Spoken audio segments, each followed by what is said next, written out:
All right, everyone.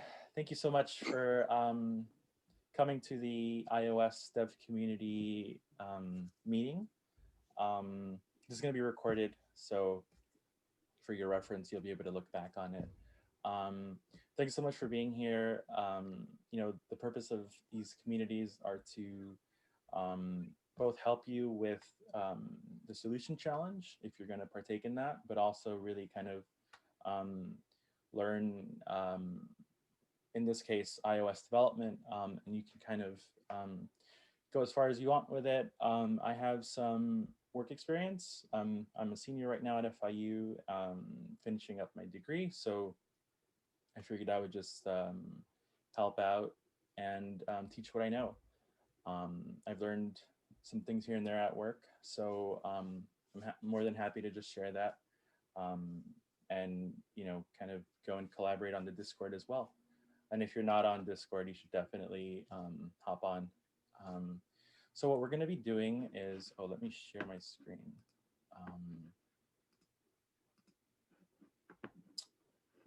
Do you all, let's see.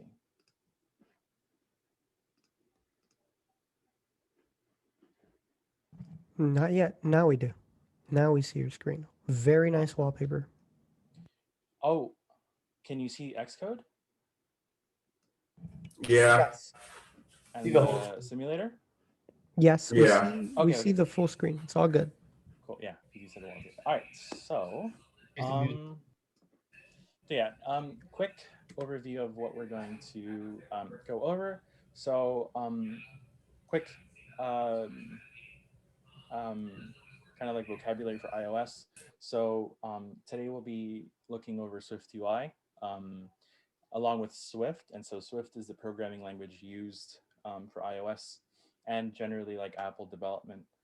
You can also do Objective-C, but Swift is the more modern and kind of honestly just more simple language to learn. Objective-C though is required for many applications, like for example, Snapchat has to use Objective-C for a lot of their camera stuff and things like that. So, I mean, Swift can work for 99% of the time that you need it to, but there might be times where you'll have to look at using Objective-C. And at the end of the day, a lot of Swift kind of just bridges to Objective-C objects. So that's important to know. And so quick note on SwiftUI and UIKit and their distinctions before we move on to the editor. So UIKit is the more mature UI framework. It's similar to Flutter. That's how you can build a complete app, and that's the most exhaustive framework for UI development, has the most support, most features. For example, Swift is 1.5 years old or so. So you can't do everything in SwiftUI. So that's kind of important to note. But as you'll see in a little bit, there's a lot of stuff that you can do really quickly. And so I kind of, you can always, so you can create a UIKit app or a SwiftUI app. And the really cool part is that you can always create UIKit views to render using SwiftUI. So you're never forced to pick one or the other. It's like really up to you. And so, yeah, like I said, SwiftUI, what it does really well for the most part, though there are some kinks here and there. But generally speaking, it can really serve as a way to boost your development. Sorry, yeah, Danny or Clement or anyone, just please let me know if there's like a relevant question or anything. So I'm just gonna look at the application really quick, and it's rather simple. And this was inspired, like I mentioned, right? You can do your solution challenge focus, or you can just kind of like learn as much Swift as you want. Was there a question, Danny? Okay, so yeah, looking at the app, let me see if I can enlarge it really quick. No, I think somebody just accidentally turned their mic on. I do have a quick question though. Could you make your font a little bit bigger? Yeah, I'm gonna make the Yeah. All right. Oh, it's a funny big. So, yeah, thank you. So, okay, looking at the app, we have songs, top songs fetched from the iTunes API, and we can look at exactly how to do that. But so we have a navigation bar up top with the songs, right? If you scroll, you could see that it does that. And you'll see that you get a lot of stuff for free if you just kind of use the framework as you're supposed to. And so, we're just rendering an image here, some text, and then you tap, and then you just go here. Very simple. There's kind of a bit that goes into it. So then we have the image, right? And then same kind of information, and then you have the genre, and then you have a button up top. And so yeah, that's really it. And it might not. Well, so the performance looks pretty good right now. But if there is any stuttering, like that's really just kind of a product of the simulator. So yeah. And so looking at Xcode, so there's definitely a lot. It's kind of overwhelming, right? So this is what it looks like when you hide everything, right? So it's just that, right? You could get your play button to run your app. And so then here you tap on the navigator. Here you got the project navigator, which has all your relevant files and like necessary project documents, right? They could be like assets, but you can also bring in plists, or like if you're bringing in Firebase, you have to bring in those files to work with that.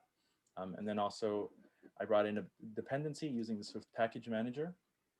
It's a relatively new feature by Swift, but it's similar to if you've come across, I mean, I think it's like Node package manager for web dev, and Carthage or CocoaPods, if you've heard of any of that. But really, it's just a way to bring open source libraries and functionality into your application. And Swift Package Manager just makes it really easy, because traditionally, with something like CocoaPods, you have to modify your project, and it kind of does quite a bit, and then it's a lot more of a manual process. So this is just really quick, and so we're going to dive into that a bit. And so any questions before we move on? And I'm going to be talking about the navigator or like the IDE and its features as we go. But any quick questions before I start diving into the root of the app? So it's basically just an import package manager? Yeah, exactly. So you can see here, right? We can click on File, Swift Packages, and then I can add a package dependency, right? And then this is mine, right? So there's a couple, right? So what I brought in was SD web image. So you can just type whatever you want, or you can paste the URL, and then it'll just, you can kind of bring everything in, right? And then we'll do a random, oh, there it is.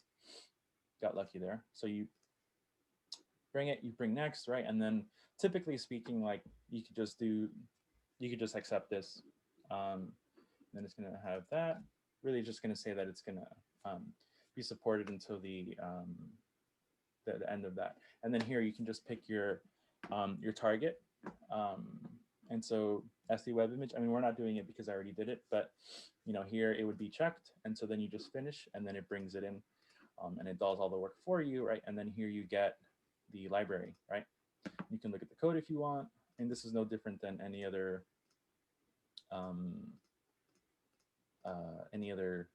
library, right? Let me make sure you can. Yeah, so you get to look at all the code, and yeah. And also another option is like if a lot of these libraries, right, because there's always a cost to bringing in any dependencies. So if it's like a massive library and you just want one little function from it, I mean, it might not be a great idea to bring the whole thing just for that. And so you can kind of, once you get comfortable enough, you can just like poke around on the library and just kind of extract what you want, and then just integrate that into your app. And then you don't have that dependency on someone else's code, because that happens a lot, right? Where, if you look at an app, you click on like the credits, or just the, like, you look at all of the open source repos that they use, and I mean, in Twitch, right, it can easily get to the hundreds, right? So they're using so much. And so, I mean, they have the infrastructure to manage that, but if you're doing your own project and you run into a bug, and you might not know it's from that library. So just be mindful of that. But the dependency we brought in is really, really good. And so looking into the very root of the app, so this is what you would see if you create an empty project. And a quick command for the empty project, Command Shift N, and then boom. And you'll notice that it says multi-platform by default. And the reason of that is, nowadays with SwiftUI, a big goal was to, historically, right, if you wanted to build an iPad app, Mac OS app, watch app, and then your iPhone app for the same app, same product, you would have had to build it yourself in isolation, right? But now with SwiftUI, they're kind of trying to generalize it to the whole platform. So then you can build multi-platform, and then you see here, it's a shared folder, right? And this is what you would get on your own, right? And then the first two things would just be the root of the app and the content view. So then, here you have iOS, Mac OS, and all that, right? So hypothetically, right, like if you're doing a Mac OS app, right, and you have your home screen, you have commands, right, like hotkeys that you can program for your client, right? And then that's specific to iOS, right? Because there's, you're not using a keyboard on mobile, or at least a physical one, and there's like no hotkeys and stuff, right? So it's like it's gesture based, so different interactions with the user. And so these folders are for exactly that, right? Like for very like, okay, this piece of code is iOS. I went ahead and just put it in shared because that's just, I mean, this is really only an iOS app, right? I could have easily done a specifically iOS app, but I just chose to do multi-platform because at the end of the day, it doesn't really matter. And so moving on, so SwiftUI is the framework that we're using, so you always have to import that. So we have property wrappers, right? So we have main, and so just like in a C-based language, and the engine just looks for the main, right? And then it's like that's where we're going. And so then here, you don't need to know too much, but it's and these are called protocols. I believe they're interfaces in Java, but it's just kind of something that you're not inheriting from it, you're just conforming to it, right? And so in order to conform to this, oh, and by the way, hotkeys, option click gives you more information, and then you can do command jump to definition, and then it opens up a new page, and then you can see exactly what it is that you're looking at. So you can see here, right, it's got a body, right? And so then we have a body here. And so the app requires you to implement the body, right? Because it knows that, hey, this is what we're calling, this is the property that's going to be used to render the app, right? Or just to kind of create that, the window that you're going to end up seeing. So yeah, and then for that matter, you can also, if you want to create new tabs for your files, right, you can do this, right, and then up top, right, so then you can just switch, and then you can have different contexts, and that's really important. It can really save you time, because imagine just having to like do this all day. And so we have this, right? Really all that is, you just need to know that, and this is really important. So body is just something you're going to have to implement, right? Body, when you're working with SwiftUI, it's a property that every view in SwiftUI has, and you have to implement that. So then window group, ignore that because that's not really relevant. Then you have the root view, which is really just like, that's the entry, that's the actual entry. Ignore this. This commented text is for later. I can show you a tabbed application, so I'll just go ahead and do that. And so here, so now this is where things kind of start to pick up. And before we get to it, anybody have any questions so far? Yeah, if you check that, I think somebody was asking a question. Oh, They didn't sure thing. interrupt you. Okay.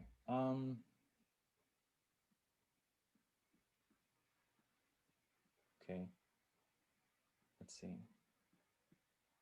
What is sum? Oh, okay. So sum. Okay, and you can see here, right? Real quick before I answer that question, it used to be app, right? That it conformed to, but now it conforms to view. And so view is the base, like SwiftUI view, right? And then it requires a body. And so sum, right? It's like it's going to give some view. And so sum is referring to the opaque result type. And what that means is, you know, like you basically are telling the framework like, hey, so I'm going to give some view because every UI object conforms, conforms to view, right? So let me just move that. And so, yeah, view is just that protocol, right? It's represents part of your app's UI and provides modifiers. Okay, cool. So, you know, basically like a button is a view, a text label is a view, a list is a view, right? And so you're kind of saying, hey, I'm just going to provide you something that resembles a view, but you don't know exactly what it is. And it's useful for like, so it's useful for when you know exactly like before runtime, like upon compilation time, meaning like when you press B, right, you have to know exactly what it is that you're going to render, right? So you can't do something like, you know, you're going to return some int and then you try to randomize it, right? It's going to be randomized at runtime, and so you cannot do that. So opaque result types have to be known upon compilation. I'm going to check chat really quick. Okay, does root view vary? I swear it was never root. I called it root. It's known as the content view when you create a new project. That's probably what you're more familiar with. I just figured that this is just more readable and kind of explains the context more, even though like this is actually the root, but I mean, that's, yeah. Okay, so I hope that was clear enough. And so this is the root view. And if you look at the app again, you'll see that it has top songs, you tap, and then you get this, right? You can go back. And so all of this stuff you get for free, right? If you just kind of do what's expected of you. And what I mean by that is, so you're always going to want some sort of like navigation container, right? And by what I mean by that container, it's like, you know, you have this navigation view, right? And then the navigation view is what allows you to stack these on top of each other, right? So I'm going to show you one more time. So you press it, and then here, right? So the navigation stack kind of looks a little bit different now. Doesn't have a title. It has a button on the right, button on the left. You can go back, right? And then you can just swipe from here. So this you get for free, and really it's just kind of what Apple has provided for you to be able to do navigation. But as you'll see, we'll also, like, you have other options like a navigation or a tab view, right? And that's more traditional, like you see Instagram, Spotify, where you have the tabs on the bottom. So, and that, by the way, that's Apple's solution to basically like the hamburger menu of Android, right? So the hamburger menu tends to just hide information. And so like the tab view, you know, you can kind of remove that context switching by just having the tabs on the bottom. And so we have a navigation view, right? So anytime, basically like a simple rule of thumb, though it might not always apply, but you know, you're creating a navigation view on your first, basically like on the root view, right? And so what you don't want to do, and you'll see here, so we have a navigation view, and then we're rendering something inside of it, right? We're basically saying, hey, this is what I want. And this might look weird, but this is what's known as like declarative UI. So you're kind of just saying what you want, and the end, you know, SwiftUI knows exactly how to facilitate that. So traditionally, like in UIKit, right, I would have to create my navigation controller provided a root view, and then pass that along my app. And then when I create my view, I have to initialize it. There's a lifecycle method that I have to implement, right? When the view does load, you have to do something. And then there's just a whole bunch of stuff. Whereas here you just say, hey, I want to have a navigation hierarchy, and then here's what my root will look like, right? And so looking at the view, ignore everything else, you'll just quickly notice that when you look at the body, there's no navigation view, right? But we still get the functionality, and that's because when you think about it, what you are doing is the navigation view, right? That's what's generating the navigation view, and then whenever you tap on something, right? So here we go, right? We have the list, and that has a navigation link, right? And then so the navigation link, it's a view that controls the navigation presentation, right? So that's actually what gave us the ability. So it does a couple things, right? It adds this, I think it's accessory label, but it adds this so that you can then move, right? It's kind of like it shows you, hey, I can tap on it and then go. And then you can see that this doesn't, there's no navigation view here, but, because we inherited it from it due to the context of where we're at, right? We were pushed onto the navigation stack, then, you kind of, it's assumed that, you have that navigation, and then you do have a reference to it. So what I mean by that is, let's say we did want to put a title. We could just do like, we get access. Let me see. It might be.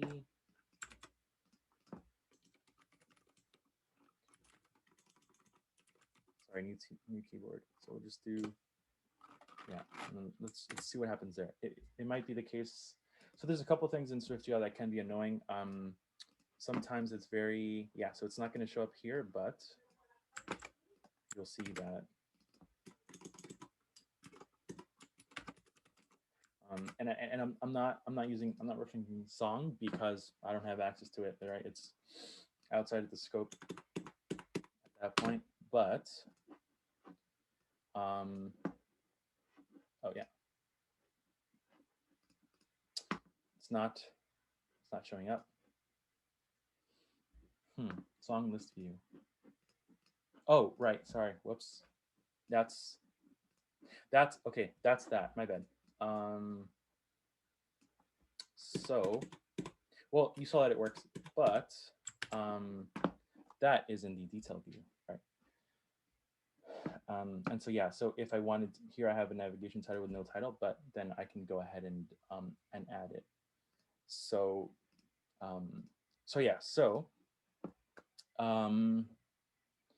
obviously we have in the simulator. Let me see chat really quick. Oh, cool. Yeah, I agree. Definitely less work. It just, the purpose of this is really to get you more to be productive as soon as possible. So I felt like SwiftUI was the perfect way to do that. So, okay, again, right, we have a body, right, our view, right, and anytime you build a view for SwiftUI, right, you just have to make sure that you do the colon space view, and the proper semantics for that is just conforming to the view protocol, and then again, it requires the body, right? And then this could also, it auto-completes, by the way. Like, you don't have to memorize everything, right? You just, oh, it's something of body, I don't remember it, boom, right? So you're good there.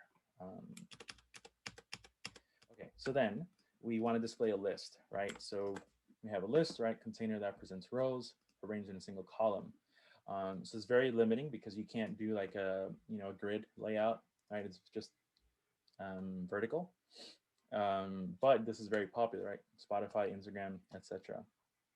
So a list, obviously you need to you want to display a collection of something. So you want to provide a list to display, right? And so that's exactly what you're doing here.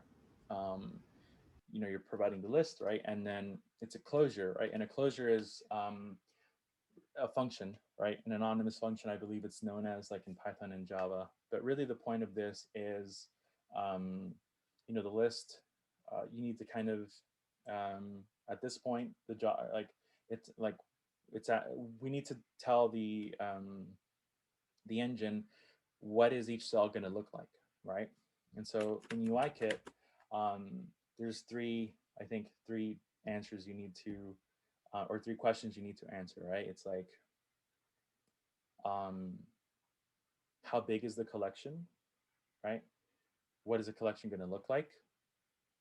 And then who's managing that, right? Because you can, it's being it's called being the delegate, right? So you can be the delegate of that, or you can just kind of delegate that away to some other controller. But in this case, all that stuff is gone and it's under the hood now. So it's very simple, right? So then here, you can just, this is basically like a loop, right? So we have a song, you can call it whatever you want, right? You can even name it nothing if you don't necessarily need that, right? So we have a song, but I could have called it anything. And then this kind of looks rather complicated because there's a lot going on, but we'll just break it down, right? So at its simplest, and I'll run this, we just need a song cell, right? So at the end of the day, what we're being asked is just define what the UI is going to look like, right? So in this case, we want to provide the cell, right? And what is the song cell? So we're doing dependency injection. If you don't know what that is, we're really just kind of feeding an object its relevant information that it needs so that it can work properly. And so then we go here, right? It's a view, right? Definitely. And I'm using a dependency, so I have to import that. And then, so we have here, right? It's a horizontal stack. So H stack is, obviously you want to line things up left to right, right to left, just horizontally, right? As opposed, you could do a V stack, right? That's perfectly viable as well. We can just run that. But going into it, right, we have a web image, which is what the dependency is, right? That looks terrible, but I mean, yeah. But it's kind of cool, so you can see like what exactly you could do, literally just changing one character, right? So we have this. This is the dependency, right? This is, you can see it's, oh, maybe not. Yeah, okay, ignore it. Sometimes Xcode is not gonna give you the autocomplete, stuff like that. Oftentimes, just a reload of Xcode is gonna work. So, so we have this. Oh, let me remove the. So, yeah, all we're doing, right? We have the web image, which is just this, and I made it 50 by 50, but it can be anything, right? And then resizable. Honestly, a lot of these things, like it's kind of like you just see some sample code, and because like, what happens if you just run it and it's not resizable, right? It's gonna be just gonna look weird. Oh, what happened?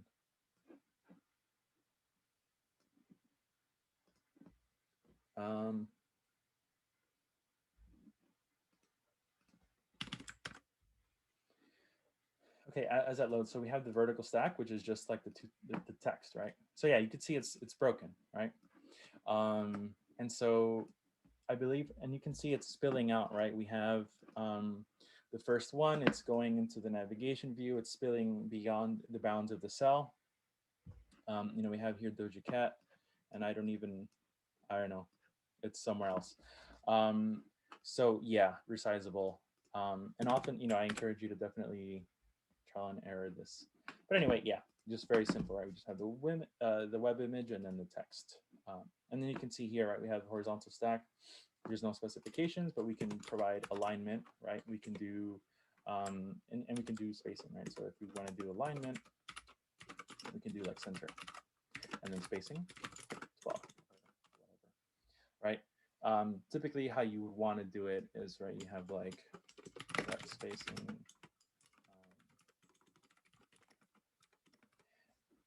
So we have here 8, and then, right? So you have that, and that works.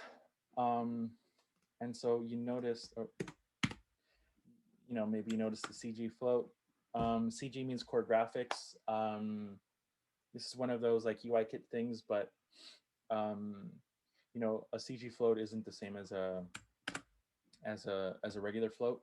CG float is like core graphics, and so it's one of the floats used for let me see. Let me make sure that I'm okay. Yeah. So I just wanted to make sure that I wasn't going to say something inaccurate. So yeah, you can convert type of float to expected type CG float. And so CG float, I mean, you get this error, just kind of, okay, just fix it, right? And so the reason why that is because, you know, every view has like a layer, like a UI layer. It's weird, but basically like you can imagine that this is a view, right, in UI kit. And you know, thankfully this is abstracted, right? We don't have to deal with this. We just have to know to change it to a float. But maybe it's important for some of you. And so every view in UIKit has a dot layer object. And so that layer is how you change the rounded corners of the view, change the clipping, stuff like that, maybe even the shape of the view.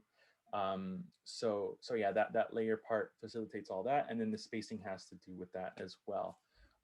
So just a little kind of thing to keep in the back of your head. But you know, you can see here, right, you have alignment leading because we want it to be aligned to the left, but that may not always be the case, right? Right, it's aligned here, right? And if I did trailing, and I encourage you to really just test things out, right? Just kind of mess around with it. But yeah, so there's that. And you know, you could see how these right now it doesn't really look great because it's being aligned like that, right? But then you notice that it's kind of a hard problem, right? Because yes, every individual cell is aligned on its own, but there's varying text, right? Like these are aligned, this is aligned, this is aligned. So it can get complicated, right? But thankfully we want leading. So yeah, reminder to, you know, keep your views, as I was saying, keep your views small if you can, but there's nothing against just having a whole bunch of code in one. So going back to this, right now we uncommented the navigation link. And so we want to, you know, the navigation link, you have to provide a destination, right? So it's kind of like a master detail or like a root detail hierarchy. So, you know, we have the song cell that we're providing, right? That's what this is supposed to look like, right? And then the navigation link asks for the destination. So then you ask, you know, you create, you're like, hey, so we want to navigate to the song detail view. We want to inject the song upon being tapped, right? It just basically listens for a gesture and then boom. And so here, right, it's dependency injection. So you have a song in the initializer, you can do that. So you don't need an initializer, but really I just did it so that, well, let me make sure it builds because I'm getting an error. Okay, sometimes you'll see errors like that, right? It's telling me that this is like a compilation error. It implies it's not going to build, but you just saw that it does. That's just one of those things. Let's see, like if we delete this, right, it's gonna fail. Why is it gonna fail? Well, incorrect argument, because then I have to instead of with, just I have to do song. But then it's like song detail view, song, right? It just kind of doesn't really read very well. And that's one of the emphasis, or that is one of the things that I guess Apple emphasizes, right? Kind of readability. We have the ability in Swift to, you can do a few things, right? So we uncomment this, we can do init with song. So what this means is, so this is the property, or this is the name that is going to be assigned to the property as the argument level. So at the call site when you're actually calling, all right? So we have init with. So then here we have song detail view with, right? But I can easily just do underscore, and then it's like I don't want to. It's kind of like the Java or Python, right? I don't want any identifier for this attribute, right? Or argument rather. So that we go here, and then boom, right? That's just as valid, right? And so that's really it as far as this, right? And it's only 3 lines of code, but it's quite a bit, right? So again, reminder, we're doing a list, which is in UIKit, it's called the table view, and this is what this is known as. And so a table view, right? It just renders a table, and so we have to pass it some some collection of items, right, that are like mostly identical in nature. It's kind of just repetitive. It's just kind of the same information somewhat down the list. So then you kind of just do the same thing for each one, or I could do something like yeah, I don't know. I could do like and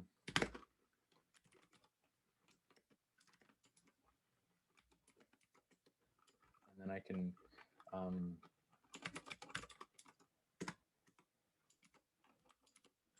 that build. Yeah. So okay, it's gonna build. Well, okay, we're never gonna see it because we're not gonna have an X. But there's things, right? So you can say like in the login flow, right? If you're logged in, boom, show the root view. If you're not logged in, show the onboarding view, right? So you can do that conditional logic within your view property to kind of make sure that okay, if this state is where we're at, then let's go ahead and do that. If not, then let's go ahead and take care of this. I'm going to catch up on chat really quick. I don't know who's, let me see.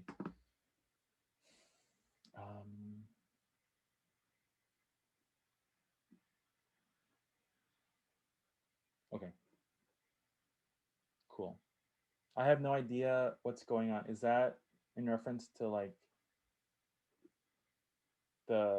what we're talking about, or referencing chat?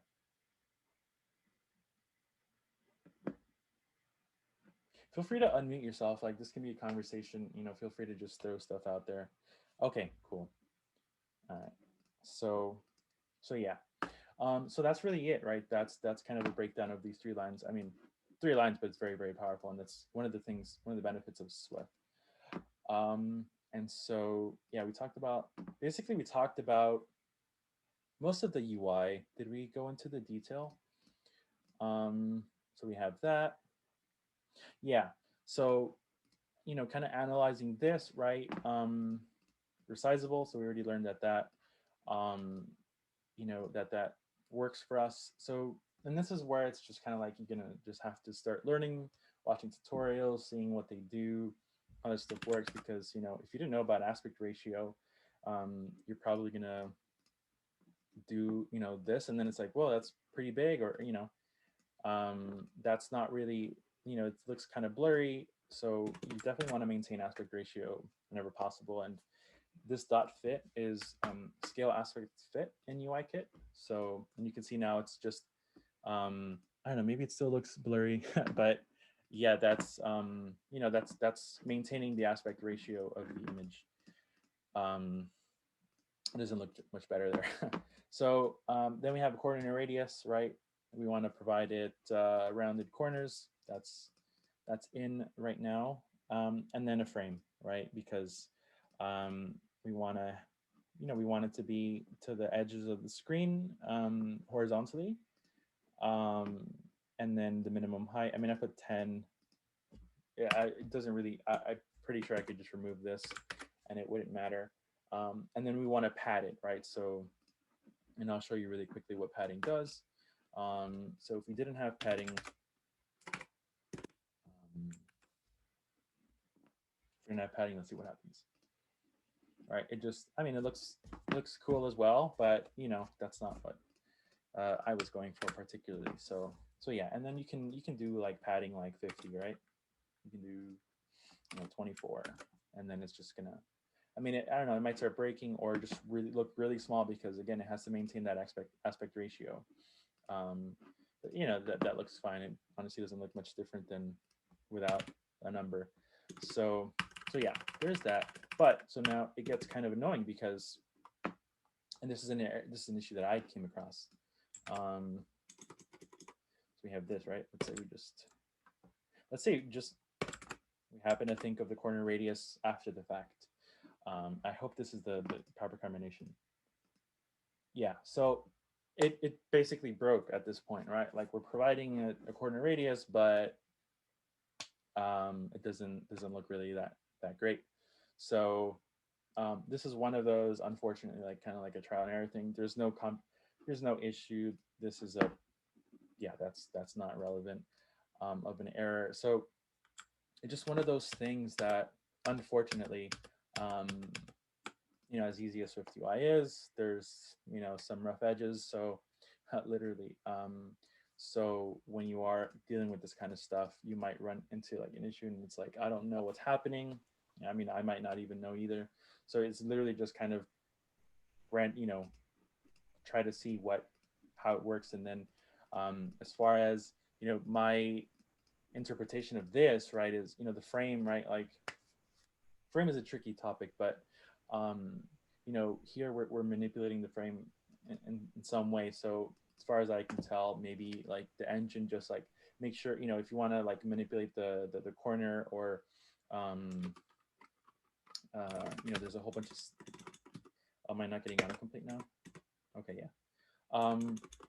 There's a lot of modifiers, so you can do a whole bunch of stuff, and then when you want to manipulate the frame, then you can go ahead and do that. And what I mean, max width infinity, right? This is really just, if you notice, it has a dot. So this is it's an enum case, so it can be like, I think it could even be 0, right? And then, but it doesn't really make sense, because it's like, what, like you want a width of 0? That's like basically like nothing, and that's exactly what we get, right? So yeah, it checks out. And so infinity is like the whole thing, but because you don't want to be doing 300, because what's 300? Oh, sorry, we don't really know what 300 is, right? And for that matter, like this is an iPhone 12 mini, right? I mean, that looks fine, but then we can run it on an iPad, right? And then it's going to look different. So try to avoid, and sometimes you can't avoid it, right? Like corner radius 20. I mean, that's basically a magic number. I don't know if 25 would be better, or if there's some formula to it, right? So, but it's kind of like one of those things where like kind of get to it if it becomes a problem, and if it looks fine, then you're good to go. So yeah, just note on that. And then so yeah, we'll see how that looks in a second. And so then, okay, so here, so this is a vertical stack. Oh, is it just not? Okay, so yeah, you see, like that looks, that looks odd. I mean, I don't know, maybe it won't be the full screen. Let's see. Okay, it is. So you see, it's like the frame, we don't know how big the frame is, right? It looked fine on a small device, but where you're out here cross-platform, so you kind of have to think of try to avoid like very specific points. So points versus pixels, right? Like we have dozens of pixels, but there can be like, let's say 20 pixels per point, right? And you can see like the if I pull up really quick, so screen sizes, right? Let me see.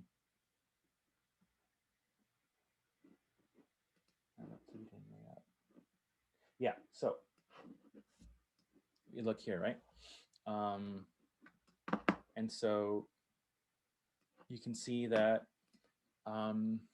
there's a whole bunch, right? So, okay, interesting, right? 1024 by 1366 points, but there's the pixels at 2x, right? And then there's different, there's different 3x, right? So like basically that's like the pixel density. You don't really need to know this, right? Like all you need to know is we're dealing in points, right? Like corner radius and spacing, right? Like that's 8 points. We're not talking pixels, right? So yeah, just a quick note. And then while we're at it, human interface guidelines, right? This is the absolute, I mean, this is literally Apple's resource, but we have, these are best practices, right? You want to present an alert. It tells you exactly how to do it, be descriptive, write them short, don't do huge. I've seen the errors that are like just literally the whole screen on this UI, and it just does not look great at all. So keep that in mind, right? I mean, I would highly recommend, and I'll add this to the pinned message of the resources, but make sure that you, if you're gonna start, if you want to like kind of become more serious about iOS, or you want to like follow the, oh, it crashed because I closed the simulator.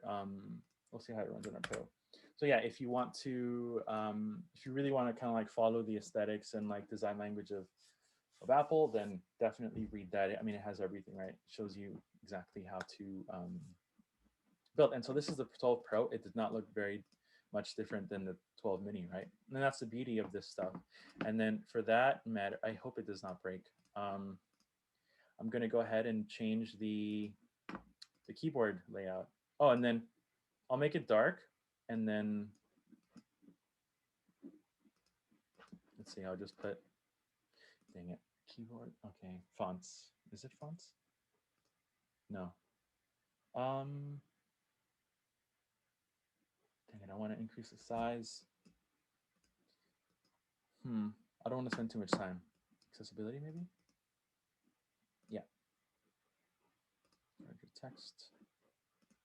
We'll just do it. We'll just max it out, see what happens. Okay. And then we go here. Oops.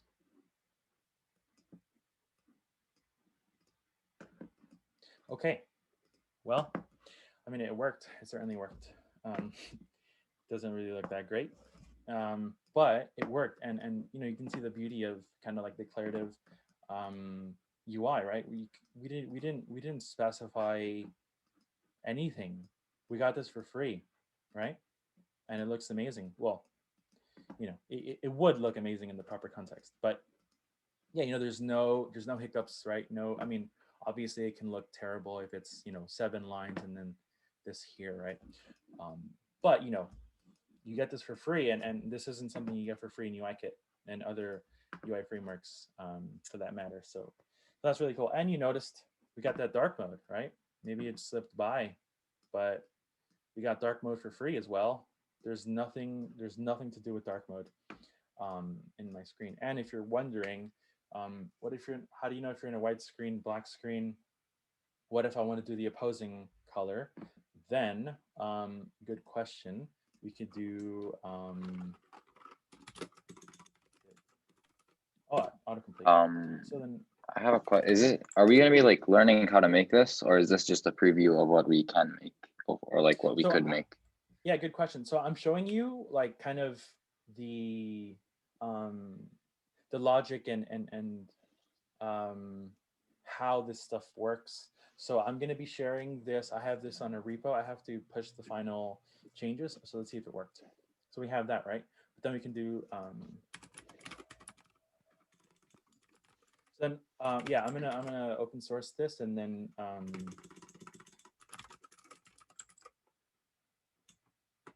okay, well, yeah, I'll look at that in a bit. But yeah, so basically what we're doing now is I'm kind of I'm explaining to you the basically like what you would have to otherwise go learn on your own, right? So I'm talking about how the UI works, right? How SwiftUI thinks, how you have to think with it, and so yeah, like I'm not, and I still have yet to talk about the view models for like actually networking and all that. But as far as like learning all that, like this is that learning, so to speak. But definitely like you are more than welcome to, you see a VStack here, right? So kind of go have a small little app and then just like use a VStack, see how it works, add a couple views, and then yeah, and then I can definitely answer questions and all that. But the point of this is using the resources that I've provided, right? You're going to be learning and all that, but this is intended to be like a kind of a more detailed overview, so that then you can dive into stuff and you're not like, wait, what's this view? Why is it some view? Like, what's the body? How does it relate, right? And then so that you can use this video as a reference and watch it over if you need to kind of yeah, just kind of be a bit more productive and stuff. But as far as like,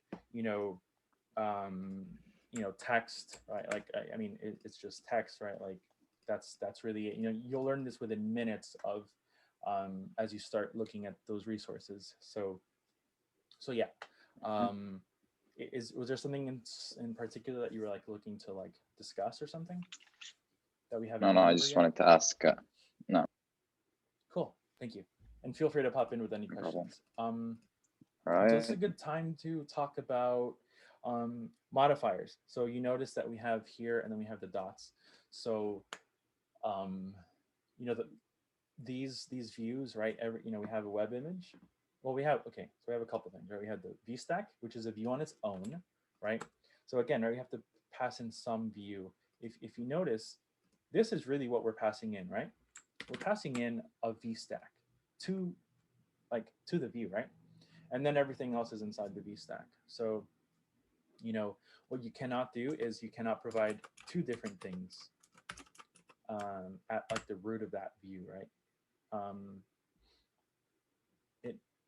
It worked. Did it actually work? And this is the song detail. Yes, it did work. I don't know. I don't think that's supposed to work. Let me see. This should be really quick. So we have, okay, I just want to try this because I want to make sure I don't say anything wrong.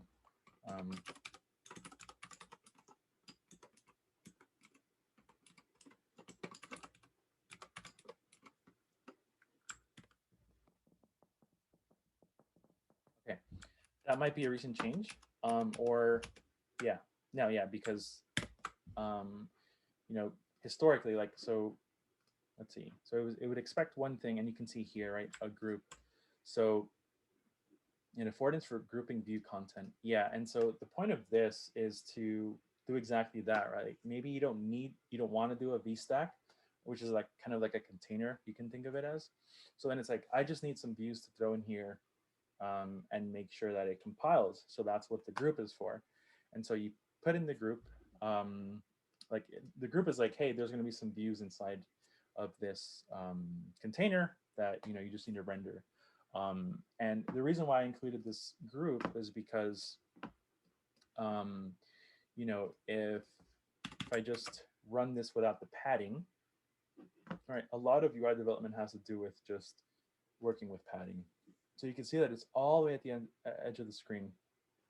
And so I could have done padding for leading, right? I could have done padding here and then padding here, and it would have been the same thing, but it's kind of like just, avoid that code duplication. I mean, whatever, there's a trade-off, right? More code or just another group to worry about, but I just decided to go with it. And one cool thing about padding, you see that this is empty, and this is just, it takes in an array of edges, and then you can provide the specific padding that you want. And so it's really cool. Like, Do you have to put padding on the like trailing as well? no, you don't have to. So padding, so if you just do padding here, it'll do all of them, right? So you can do, this is the equivalent. Did this work? Yeah. So yeah. And then for that matter, I can probably remove this. Yeah. So it takes either an array or a single one, or neither, right? But you can do vertical. So let's say you wanted vertical padding, right? Top and the bottom. This would be equivalent to, right? Same exact thing, right? But it just makes sense, right? Like we want a higher, we want a vertical spacing padding, we want horizontal padding, right? It really kind of, it is up to you. And then, so yeah, we have a text, right? So text takes in obviously some text, right? Because we can't just pop in some text. It's, a string is not a view, right? But text is a view, or it at least conforms to the view protocol, right? And so, was there a question? Okay, So how this works is, you have these base views, but obviously we want to customize everything, right? We don't only want to provide in a string or stuff like that. We want to modify it, right? So this basically this reads as like, okay, so text, and then we do dot operators, right? So and this, you can think of it, if it's easier, like, I mean, it's not necessarily a great practice, but if you come maybe from Java or something, you could just be doing like object dot this dot that dot dot, and then you have a whole bunch of stuff, right? That's kind of what this is, right? And so basically what each thing is, in a way, right? So you can see it gives in, it returns this arrow is a return, right? It's a function, whatever, it takes in a weight and it returns text. So if you notice text, text is exactly what we had originally. So you could think of it as, I mean, they're literally modifiers, but what this does is, so we have a text view, right? And then we provide a specification for the font. And so then the font, that's like kind of, you're generating a new view. And obviously it's efficient, but it's not like you're creating 3 views, but at this point, font weight is also a thing, right? So basically all these modifiers are, you're really just creating a new view, right? And so yeah, that's that. And then, so this is, I really just did this to show you that you can, right? And again, SwiftUI, it doesn't have everything. But I kind of wanted to show you that you can kind of spin up sort of like maybe like a list style. It's not going to look like a list, but you can think of it as similar to our list, right? So we can see here, if we look at songs list view, right? We have list, and then we do song in, right? The whole closure syntax. And then we go here, and then we have an H stack, right? So what I wanted to do is, and it kind of looks weird, I'll fix it before I share the repo, but what we're doing right now is, some songs take some songs belong to multiple genres, right? More than one. And so you notice genres, and this is from the engine, but genres is, it's an array, right? So it can have 3. So basically what I wanted to do is, okay, I want to be able to have like horizontally, right? I want to be able to have like hip hop / rap, and then like something else and something else. And actually I have -1 here because it's the Apple Music API, and there's like movies and stuff like that. It can be a movie, like that counts as a genre, or music and stuff like that. So you can see pop music, and I don't have any separator or whatever, but you can see that it's that. And then I can even do like and then string interpolation. This isn't really important because you'll learn this really quickly as you go, but you can interpolate strings by just so we can do this. And this is not going to work. This is very a terrible solution because it's going to comment on the last one. It's going to look weird, but this is maybe like, this is closer, right, to what you would have. But really, the magic of this, right, is, okay, we want to lay things out horizontally. For each is a view as well. And so it's a structure that computes views on demand from an underlying collection of data. And okay, so I guess I misspoke. It is not a view, but it generates a view for every iteration that you're providing it, right? So here we have a for each, and then this is how you do a range in Swift, right? So, and we haven't talked much about Swift, but Swift is very easy to learn. So we have here, we want to, it's basically like a for loop, right? We want to do from 0 to some range, right? So this would be equivalent to like I less than song.genres.count, right? And then here you have this, but let's say you wanted to be inclusive, then you just do that. Cannot. Okay, so yeah, so that's a closer. I mean, I guess the context, right? You're not really gonna do that.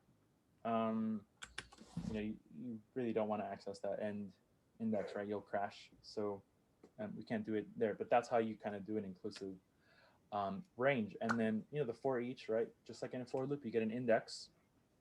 So then it's, index in, which is just basically like I equals 0, and then you have access to it. And then, we get the genre, and then we just put, we just make text out of it, right? So we just throw that in a text label, a text view rather, and then boom, we're good to go. And then I want it to be just light font for whatever reason. And then boom, so this just goes ahead and renders your views. And then same thing, right? It's a container view. So boom, I want the padding leading, right? I want it to be like that. And then we're good. Yeah. And then remember, right? You don't need that. Was there a question? Could you explain what leading does? Yeah. So good question. So as far as I should change the font size. Okay. As far as the edges of the screen go, right? So we have 4. As far as constraints go, but we have the top, right? We have the bottom, which is also known as the vertical. And then we have leading and trailing, which is known as horizontal. Does left work? No. So, and it's leading and trailing because if you think about it, there are a number of right to left languages, right? If we start to think about localization, which is supporting different languages and different cultures have like different things, different standards, right? And so right, Chinese is right to left, so you don't want to do left, because if you do the leading, right, like if you want to align it in English, right, it's going to be on the left, but in a different language it's going to be on the right. So that's what this is. I mean, it's really like an abstraction, but it's really just to kind of facilitate localization and support for it. So yeah, and then same for trailing, right? Trailing is the end of, let's say, the word, and so then trailing would be what is known as a leading for us, right, in a right to left language. So yeah, good question. That's definitely important. But then also, oh, sorry. Yeah, so in SwiftUI, you not have to worry about constraints anymore. Or I mean, since you're doing them by coding them, you don't do them like the old way where you have to like click at the bottom. Correct. Exactly. You're not working at the you're not saying where you want to position things on the screen.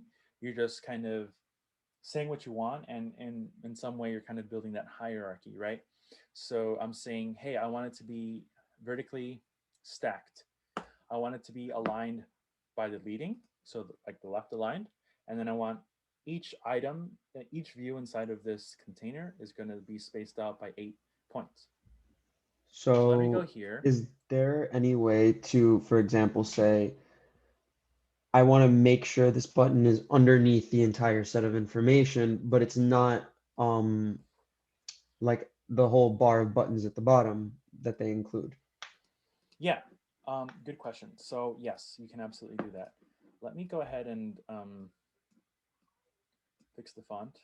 Jesus, that's so.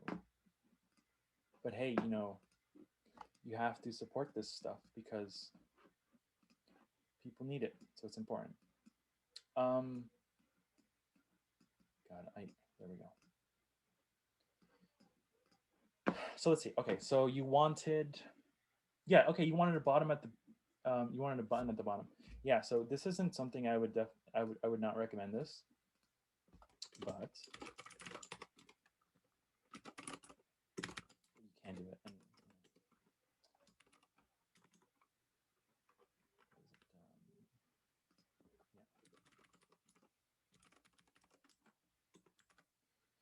So let's see what happens here. Okay, so it's interesting because, so remember how like, I need to change the dark mode. So notice how, like we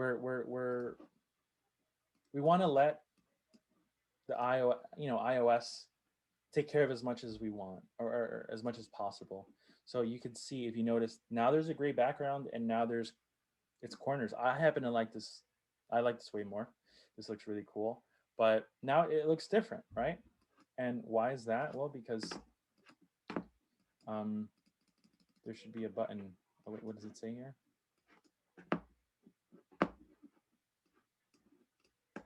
Interesting. Let me see if I can just put it in a group. But yeah, so this is how you would do it. And you know, I said this isn't a great practice because you would really not put a button here. I mean, this might be a bad example just because it might not show the button. Let me see. No, it doesn't. But so this is how you would do it. I should find a better example. But yeah. So it works exactly as you would expect. Let's say you wanted to, if you needed to put something all the way at the bottom, right, and you had a couple of items, right, you would have, I mean, kind of exactly what I did. Maybe we can do it here. So you're asking like, how do I put some item beneath everything up top, right? Yeah, like Yeah. I don't know, like a shuffle button at the very bottom. Let me see, because I'm not sure why maybe it's because it's a list, but this should be fine.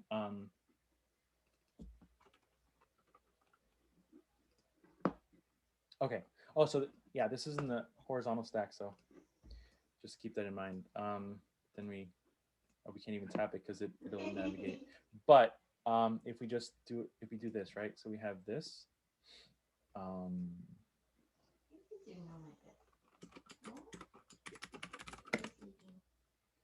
Stack. And often I don't really know what's going to happen, right? Like you kind of just play around with it and then you try to get what you want. So yeah, that does that. Let's see. So you can go to debug. This is very, very useful. So when you click on your simulator, you can go debug, color blended layers. Sometimes like the frame will just show you that it cuts off right here. It doesn't, but let's see what we can do here. So there's something, and okay, I see how it would be done. You would could you put all the songs in a group by themselves? yes. Okay, A yeah, group then by it is themselves possible. as, yeah. So okay, so That would just be yeah, a typical example. This is a really good question. Like, you're not really going to put anything beneath a view, right? Because you're going to have to scroll. It could be endless to the Spotify, for example, right? So what you would have is, this could be in a scroll view, right? This could be in a scroll view, and a scroll view is, so this inherits from a scroll view, right? Because you can just scroll on it. If you notice this, I cannot move up and down, but and then, so this is, I think, pretty cool. The song detail view. If I just embed this in a scroll view, let's see what happens. Scroll view at the end. Just see that there. See what happens.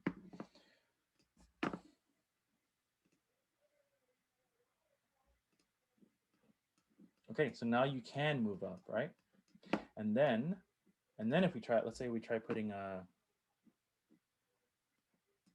guess text should be fine. And then we just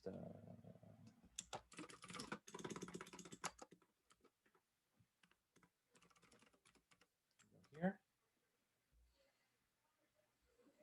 Let's see what happens. Hopefully it works. If it doesn't, then I'm sorry. Okay, so okay. Yeah, that's basically what I was thinking. And then let me make sure. So if we close, so now we're placing this beneath the scroll view, right? So let's see what happens now. Boom. So I think this is what you want, probably.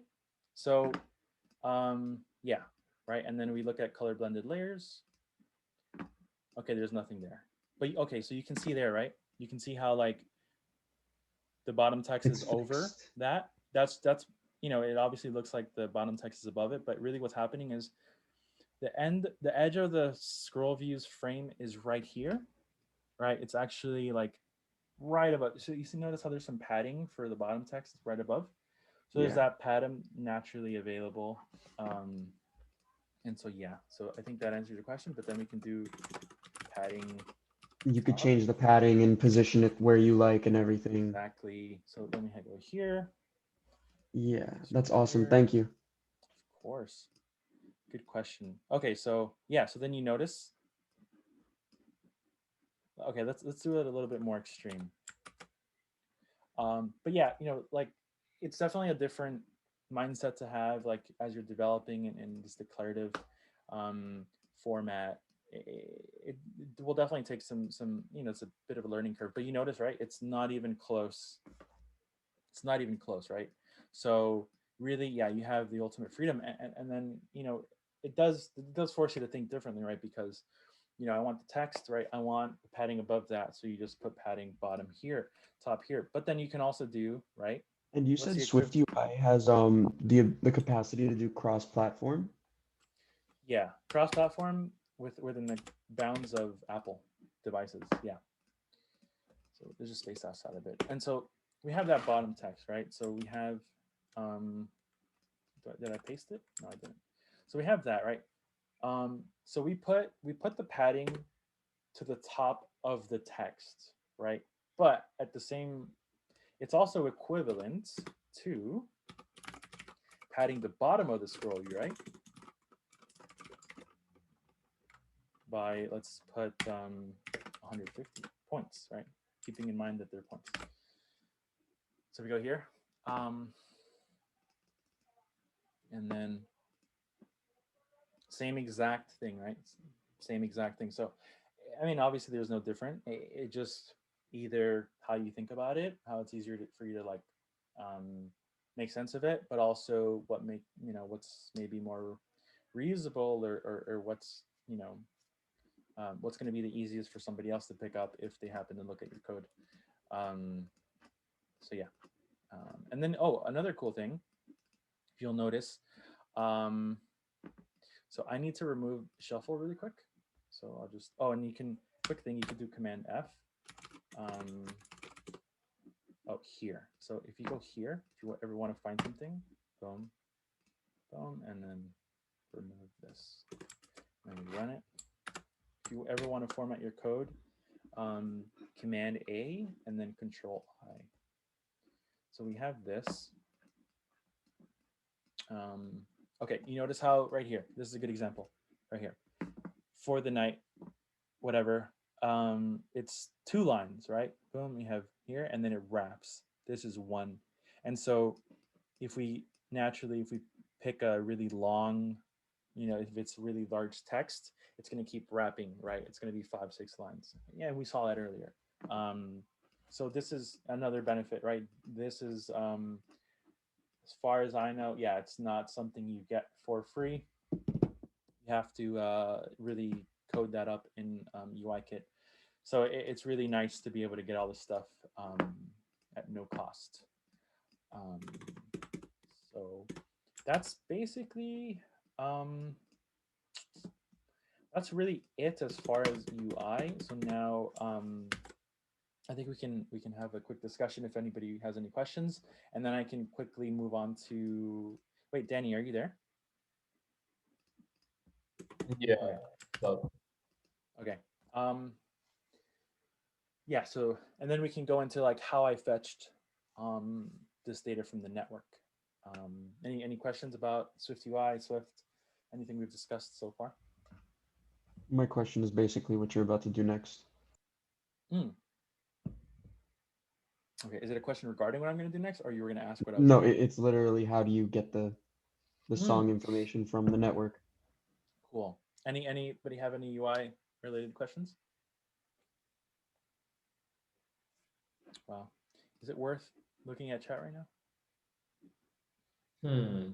Maybe not. Okay.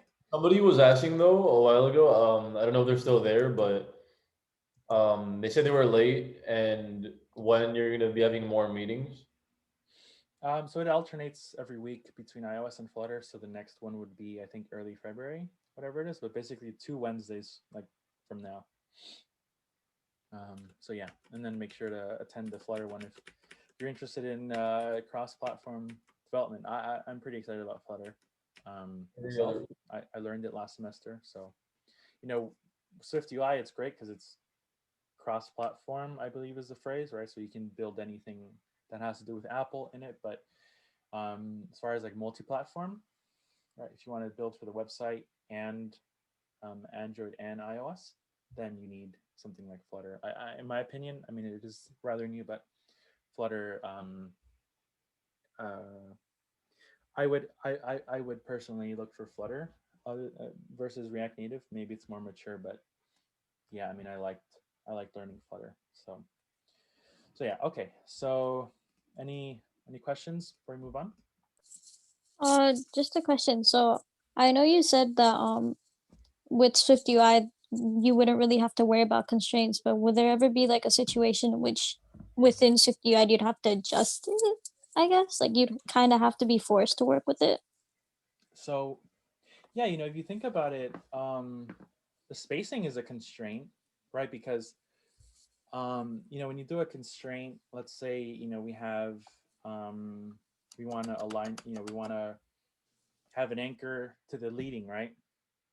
And so you would want it to be eight points from the left, from the leading of that super view, right? So you'll do like, you know, my view's anchor is equal to the super view's anchor with this much of padding, right? And so really what we're doing is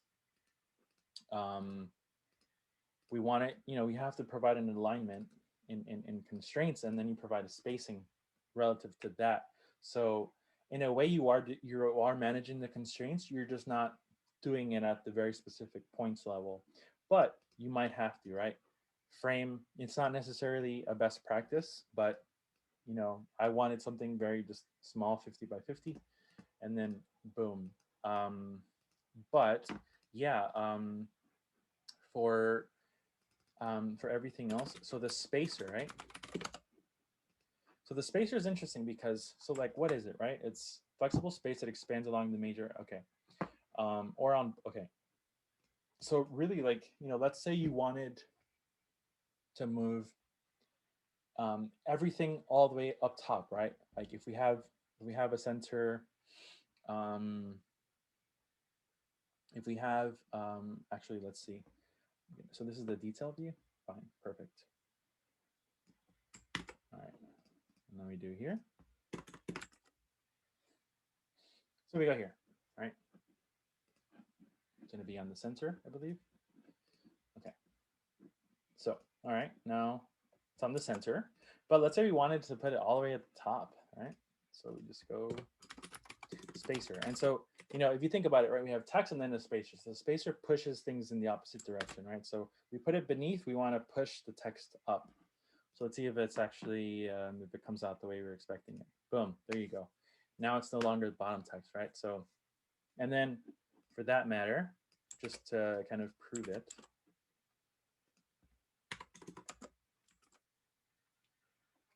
I hope you you know, simplicity of SwiftUI excites you, because this this is not fun in many frameworks. You know, try getting to this point in Xamarin in an evening. Yeah. So yeah, so then you have that, right? So you know, you're not dealing with constraints explicitly, but because it is declarative, right? Like you don't. I mean, what's the difference between doing this and a little bit more, right? Like, let's say you wanted to do something very specific, then you can just do bottom, and then you do 50, right? So like, let's say you wanted it for the most part on the bottom, but not really, then you get that, right? And so it's really about the familiarity. I mean, honestly, like a lot of the things I tried right now, I live coded. I wasn't sure that they would work, but it's kind of like, I've been using SwiftUI for some time. I picked it up when it was at beta because, I mean, for work I had to. And so, you know, I've spent some time, but really it's just kind of like, how does SwiftUI think? And then it's understanding that, and then you can be productive with it, right? Like this stuff would take way longer in UIKit because, as you would know, Gabby, I think it was, that asked, you have to work at the constraint level, and you have to often constrain, you know, add 8 or 9 different constraints to a single view. And so, you know, if you're, if you try, try adding 3 views in UIKit to a view. If you're not using a stack view, that's going to be, I mean, it could be at least 4 constraints each. But if you want to align it to the sensor, right, it can be even more. So yeah, there's that. I'm just going to undo this. And we're going to move on to the networking part. So I'm going to talk about, well, any final questions? Okay. So we're going to look at, okay, so this is, for the most part, like MVVM, right? Model view model.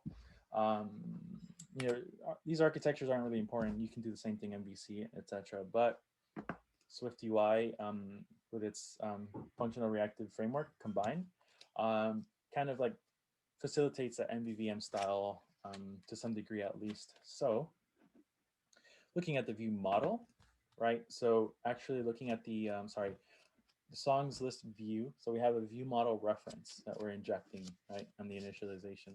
And then we have a property wrapper, but we'll just get to that later. So we have song view model. And then this is where it's getting rather more complicated, but combine is really cool. And I can share the older style of doing this, but we have what's actually important. So okay, we're initializing it. We want to fetch media items, and so fetch media items. Ignore this. This is just like the JSON outline. This is just a hierarchy, but this is what is actually important. Fetching media items is already defined. Like it already knows what the media items are. Yeah. So, I was gonna. Yeah. So the reason why it knows is because we have a web service. This is just a file, or rather, it's a class, or is it an enum? It is an enum. Yep. Nope. This. Yeah. Well, it is, but it was a wrong enum. So what we're doing here is, so we have here, right? We're fetching on a path, right? And so that's a custom file written by me. And so what exactly is path? And so this, if I didn't mention it before, like this is very similar to like a take-home project for like a job interview. And so what you are looking at, what you're looking to do, right, is this only fetches songs, but you might want to do like movies, right? So then we go here, right? We can do then like, and it's not exhaustive, so we can do movies. And then, do something, right? So that's why that is there. It's just really to kind of support. And then you would put the components.path equals, and then you'd actually get the API path. Right. So I did this, and definitely not the correct practice. I can share. So I built a package that's open source, where I like really broke things down. This is really just, just get started, right? So with the enum, what the path does is, it can give you I can give it a URL, but like just for all, let's say you get your URL. Let's assume this is it, right? You could just in here, instead of doing this path.url, you could just throw in the URL right there, right? As a string. This is just kind of to be a little bit more clean, but you don't really need to do that. So that's auto formatted for you? Yeah, so just know that the path, it's a little helper just to kind of separate things. So, here we're fetching, and then here we have songs, but it could have been movies or whatever, right? So at this point we want to fetch songs, and then that's, it really it reads nicely at the call site, right? And so so what we have here is so this is combined, right? And whereas like, so this is the solution to like asynchronous programming, right? At least, in combine. Typically you can do like asynchronous like callback functions, right? So like once this is completed, right, once we fetch the data, then we can say, okay, let's run this closure that's going to do something, right? Upon like receiving that information from the network. But with combine, it kind of just, I mean, you save a lot of code, and it's not as, you might run into what's known as like callback hell, where you have, one networking function result that then calls something else, and then you wait for that, and then you call something else, right? It can get really nasty really quick. I've had to actually build a feature like that because we weren't using combine, and it just becomes more complicated. So then here comes combine, really just easing up everything. But in this particular case, we have, so, the web service dot fetch, and then here, right, like what exactly is it? And we're not going to get too into it. For this networking stuff, we can find stuff online, and just, I can share a whole bunch of code that you can use. But here we're just returning any publisher. And so this is just saying, hey, we're going to return either a valid response from the network, or we're going to return an error if it failed down the line at some point.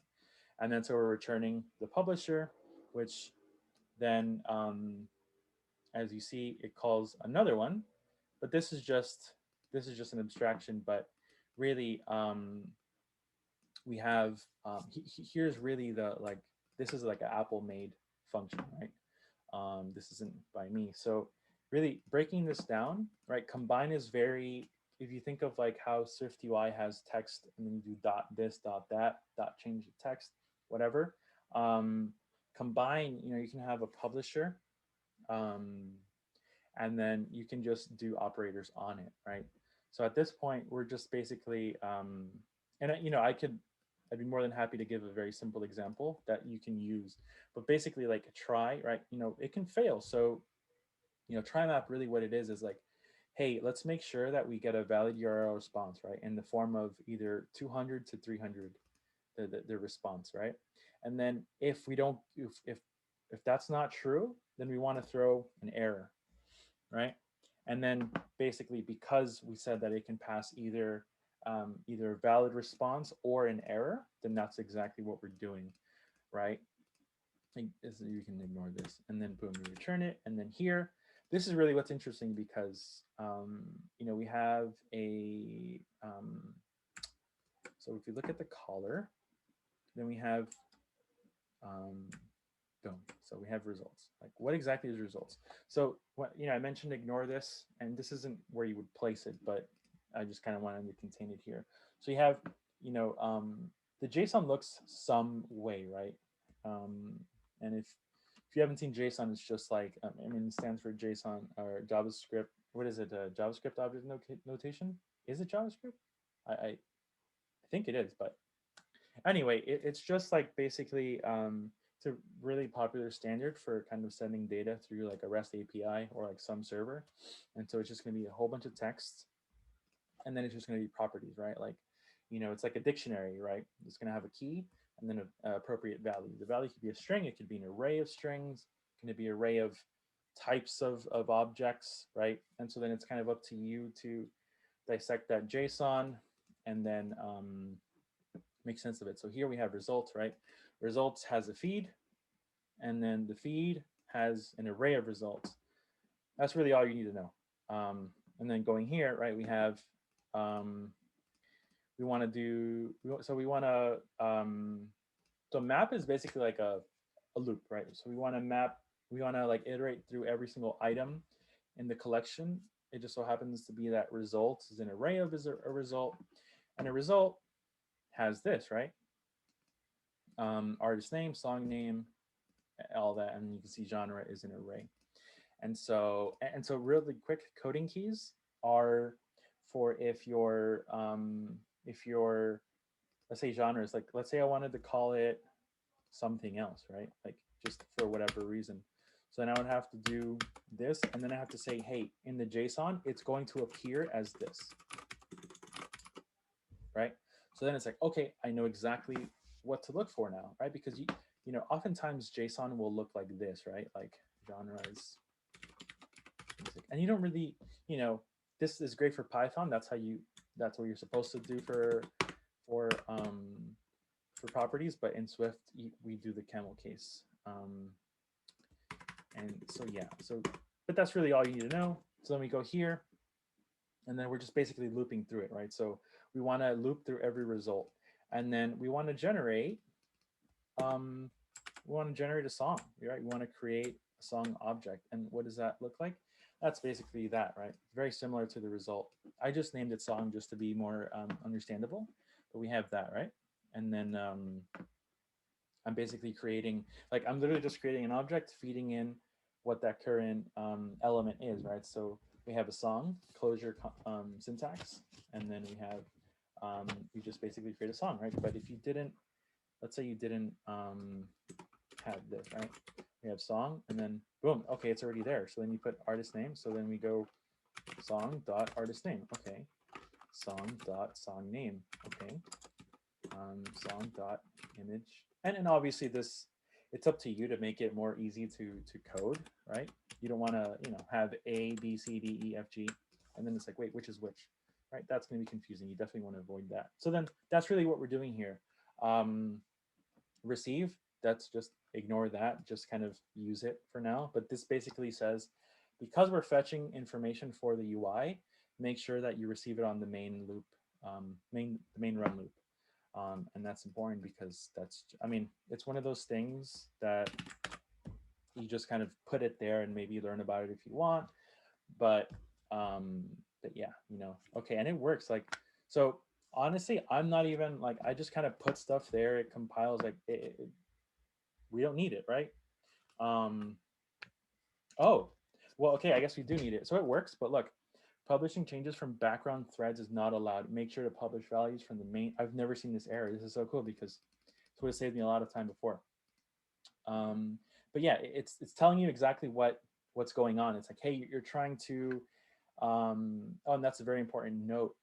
Every, like 100% of the time, UI is rendered on the main thread. And if you don't have a great understanding of concurrency and threading, that's fine, because I don't either, but you kind of just learn what you need to and then move forward, right? So really, the main thread is a UI thread. So what does that mean? You don't want to do any fetching on the main thread. So by fetching, I mean, you don't want to go fetch a network.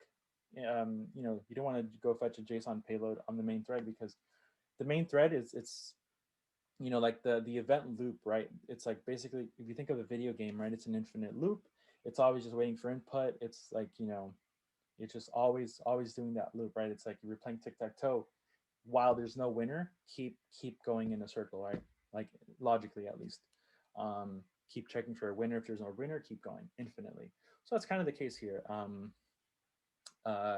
You don't want to going back to the main thread. You don't want to fetch on the main thread, because when you fetch on the main thread, then you're going to halt. Your app is literally going to freeze until that asynchronous operation is resolved. So that's why you want to fetch it on the background thread, right? And so the benefit, you know, quick note on threading,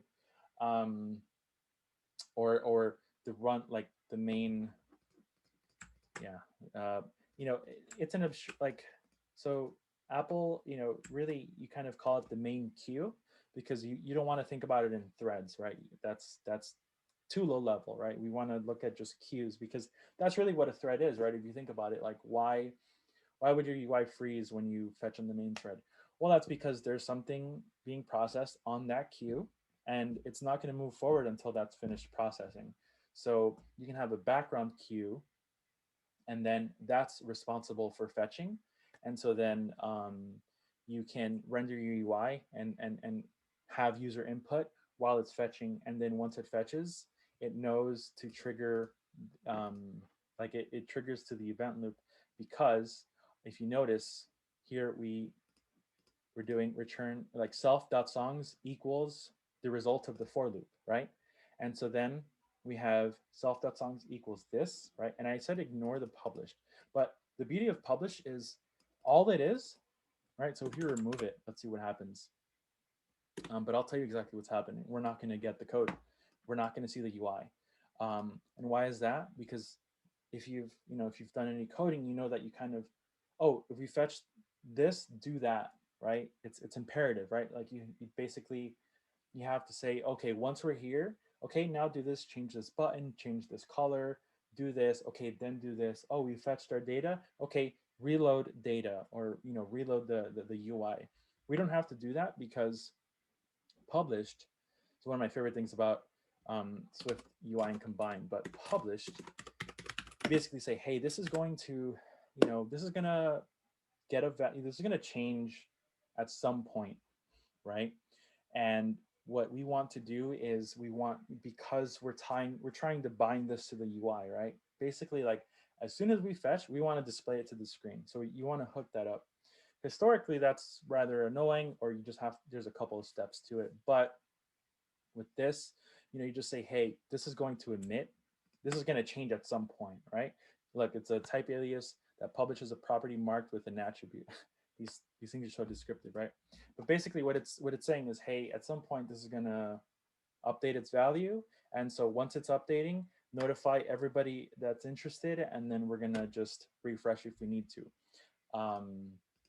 And so yeah, that's definitely, like, it's so nice because, and there's definitely a lot of complexity to this, but like it's it's simple. Like it's enough to just know, hey, I can use published and I get it for free, the updates, right? That's enough working knowledge for now. Honestly, that's not much more than what I know. So yeah, that's a nice little benefit, and very, very important to note. And then for yeah, so yeah, that's, oh, and then final note, this is a recent change, but your whenever you use combine, right, and you're doing like an asynchronous function or whatever, you need to kind of store a reference to it in at least in memory. So this isn't going to load again. All right, just make sure that we have the published. Let me close this. Let's just make sure we have published here. Sorry,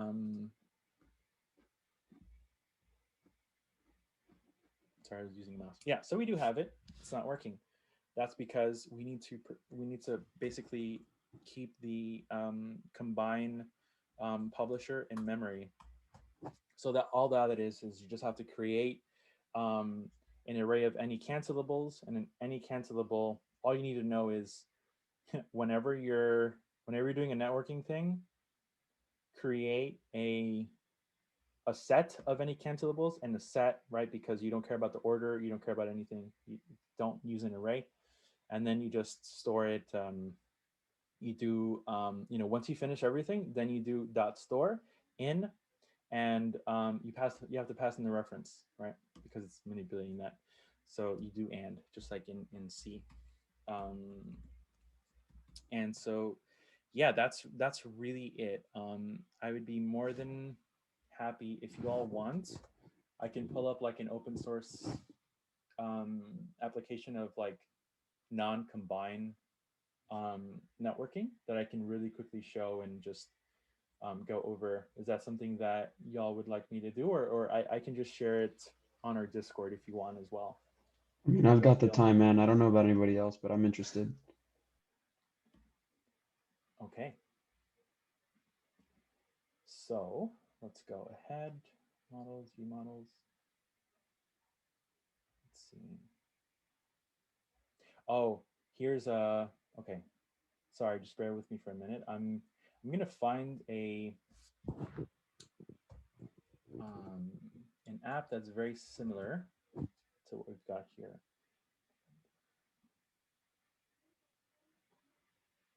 Okay, this is it. As I look, does anybody have any other questions so far?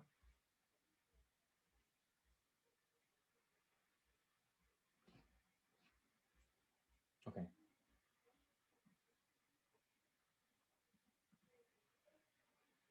Should be done. I should find it up, pull it up soon. Okay, there we go. So this is actually like basically a 1-for-1 comparison. So, and I'll show the, oh no, oh, wait, oh no, did I refactor, did I change it?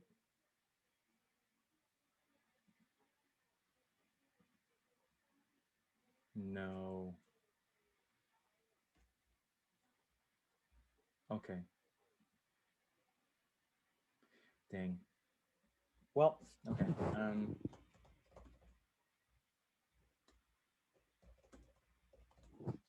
One sec. Just, I just want to show really quick. I think it's worth showing just the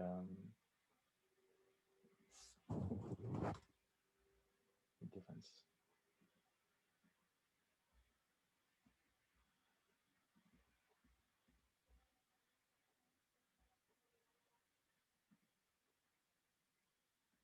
Okay.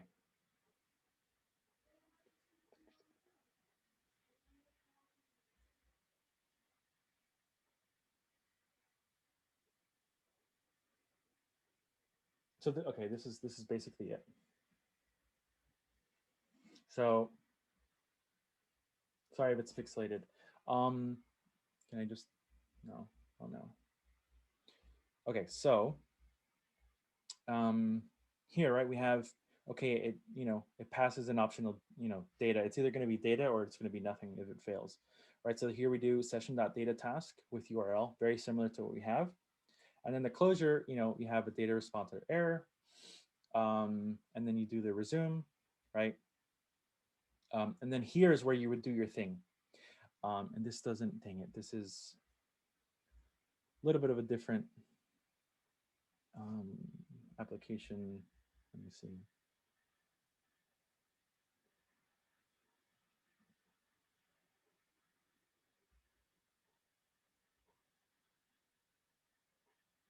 Dang. I might have just wasted everyone's time. I can't believe.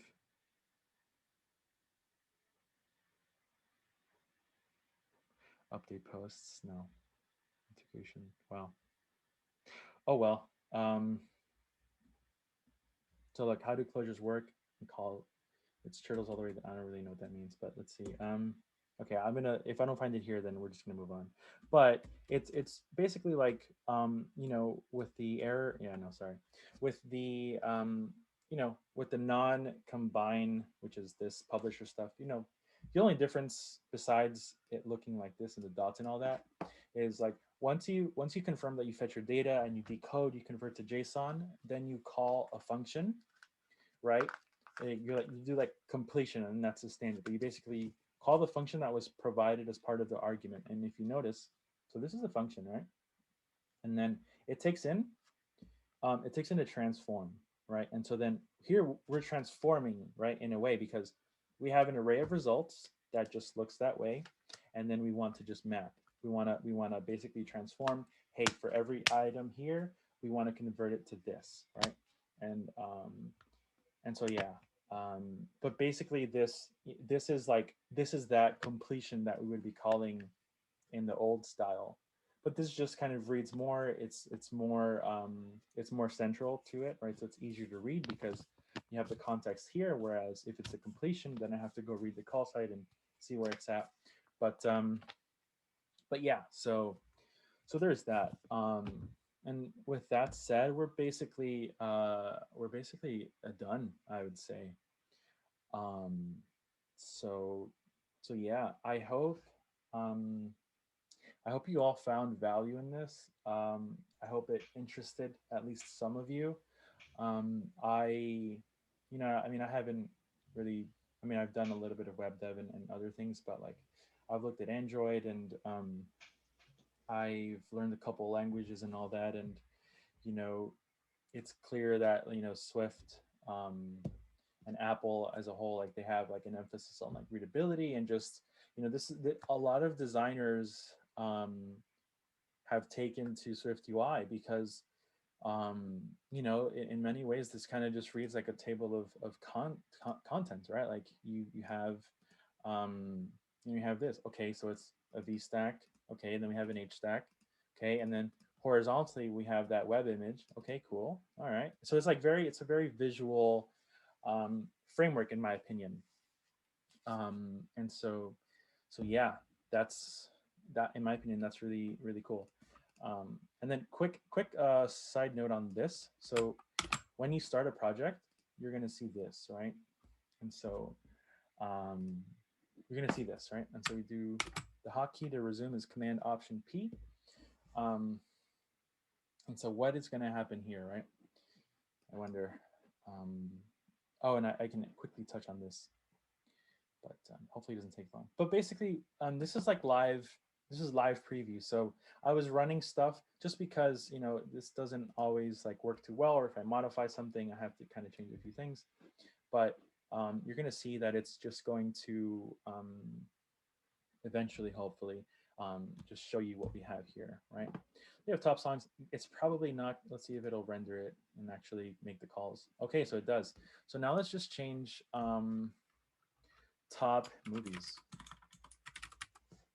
Boom, it does it automatically. It's really similar to, you know, Flutter and stuff, but with Flutter, you have to save it. So this is literally like responsive, right? Look at that. And then I can just do, right,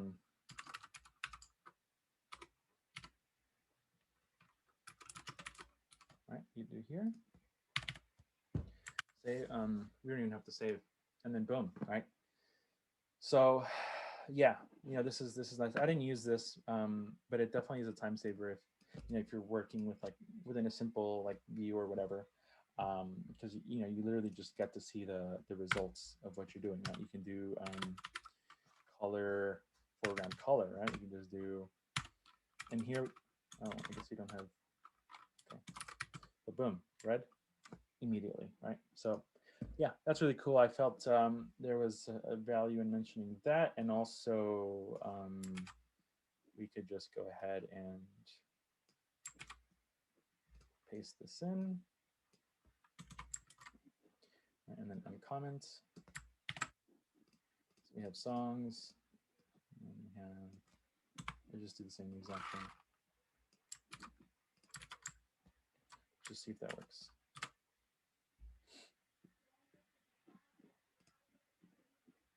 Oof.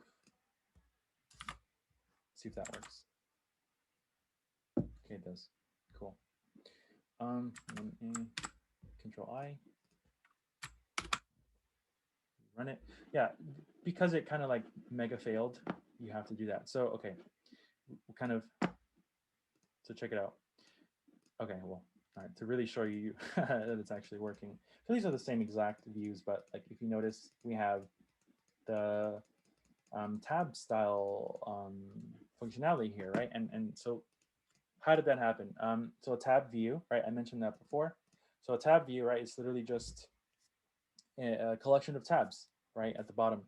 And so what you do there is you have a navigation view, right? So, so sorry. So a tab view takes in an array of views, right? So you basically just have to pass in a number of views, right? And so then you can kind of isolate it to this being its own, oh God, new keyboard, I can't find that. So yeah, this is the separation, right? We have the navigation view, the first one, right? And then we have top, just to prove to you that that's that. So we have this, right? So a tab view, right? If you want, you don't need the navigation, but most of the time you will. You know, you have this navigation view. This is, you're just defining your first one, and then you pass in that, right? And then you can add the title, and then the tab item is how you define like the bottom, right? So we have the image. We want to provide an image, right? And then we want to add songs, right? But you can change it to, or you can see how it changes dynamically. So you do that, and then we define the next one, right? But we can just as easily define a third. Oops. All right, so we have 2, boom, 3. I think the max is 5. Let me just make sure. Yeah, 4. Okay, it looks like, I think, oh wait, 5, okay. Oh, see, I didn't even know that. Oh, okay, I didn't know it does this. That's pretty cool. So it looks like you can do as many as you want, but obviously you would want to minimize context switching and forcing people to go, you know, 5, I think 5 is more than enough.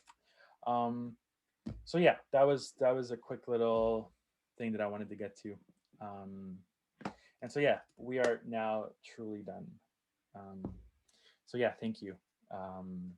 any final questions before we break? No, thank you so much, man. That was awesome. Thanks so Thank much. you. Yeah. Thank you. Thanks everyone for taking the time. I hope you all liked Swift and iOS. Yeah, it's great. As far as like additional collaboration questions, anything that you might come across that you need help with or just want to learn more about, definitely engage on the iOS Discord text and voice channel. I added a lot of resources there. I'll be adding more sample code, and kind of as we go through the semester, hopefully, really, if you kind of follow along and you're like learning and putting in effort, you're gonna, you can learn as much as you need or want to. And again, this is a take-home project for a full-time iOS developer project, or it can resemble this. Like, I'm gonna be honest. Like, this is largely inspired by an actual take-home that I had to do. So yeah, there's that. This, honestly, a lot of mobile development is fetching JSON, doing something with it, making it look pretty on the screen. That's the core of it. That's really what it is, right? So yeah. There's no other questions. We could go ahead and break there. Is that cool with everyone? Great. So yeah, thanks everyone again for coming. Hope to see you all in obviously next week, but also 2 weeks from now for the next iOS meeting. We're going to be going over some projects, like just project-based learning, right? It's not going to be like, it's going to be a lot of the same stuff, right? Because most apps have navigation views, most apps have tab views. So then we're just going to be kind of like adding stuff on top of it. So yeah, thanks everyone again for coming. And yeah, I will see you in Discord. See you then. Bye. Thank you. Bye.